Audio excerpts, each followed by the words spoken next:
मैं business trip के सिलसिले में एक छोटे से शहर के होटल में रुका। होटल पुराना था लेकिन साफ सुथरा। रिसेप्शन पर एक अजीब सी खामोशी थी, जैसे आवाज भी धीरे बोल रही हो। काउंटर पर खड़ी लड़की ने बिना मुस्कुराए मुझे रूम नंबर 307 की चाबी दी और सिर्फ इतना कहा, सर रात को दरवाजा खुद लॉक रखना। उसके लहजे में वार्निंग थी, लेकिन मैंने ज्यादा ध्यान नहीं दिया। कमरा ठीक था, एक बेड, एक लैंप और खिड़की के बाहर सुनसान रोड। रात के 11 बजे मैं सो गया। सब कुछ नॉर्मल लग रहा था, लेकिन सिर्फ तब तक। रात के 2:47 AM पर मेरी आंख अचानक खुल गई। कमरे में एक अजीब सी ठंडक थी।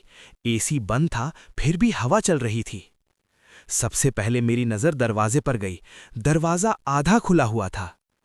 मुझे याद है, सोने से पहले मैंने दरवाजा अच्छी तरह लॉक किया था। मैं उठा, धीरे धीरे दरवाजे तक गया और उसे बंद कर दिया। लॉक लगाते वक्त एक क्लिक की आवाज आई। मैंने खुद की तसल्ली की और वापस बेड पर आ गया।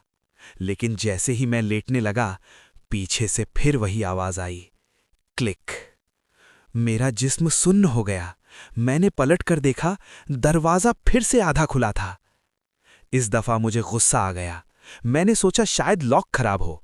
मैं जोर से दरवाजा बंद करके लॉक किया और कुर्सी दरवाजे के आगे लगा दी। अब अगर कोई खोलेगा, आवाज जरूर आएगी। मैं बेड पर बैठा रहा, आंखें दरवाजे पर जमाए। तब मुझे महसूस हुआ कमरे में कोई और भी है। हल्की सी सांस लेने की आवाज, जैसे कोई बिल्कुल पास खड़ा हो। लेकिन नजर कुछ नहीं आ रहा था। मेरी हार्ट बीट तेज होती जा रही थी।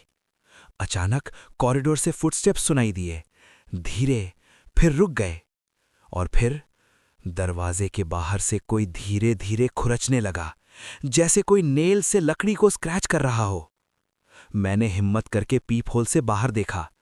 कॉरिडोर खाली था, लेकिन पीप होल से हटने ही वाला था कि किसी ने पीप होल पर आंख रख दी।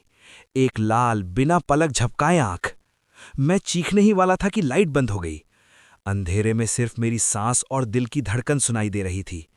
कुछ सेकंड्स बाद लाइट वापस आई और पीप होल खाली था। सुबह होते ही मैं सीधा रिसेप्शन पर गया। मैंने पूरी बात बताई। स्टाफ का चेहरा पहले ही पीला पड़ गया। मैनेजर ने मुझे बैठने का इशारा किया और कहा, सर, रूम 307 को हम नॉर्मली गेस्ट को नहीं देते। फिर उसने एक रजिस्टर खोला। उसमें लिखा था, 3 साल पहले इसी कमरे में एक आदमी मिला था। दरवाजा अंदर से लॉक्ड और कमरा बिल्कुल बंद।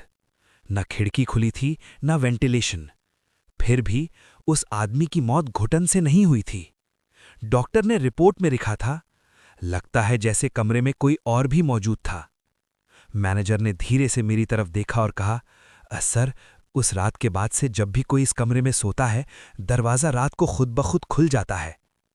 मैं बिना कुछ बोले अपना बैग उठाया और होटल से निकल गया।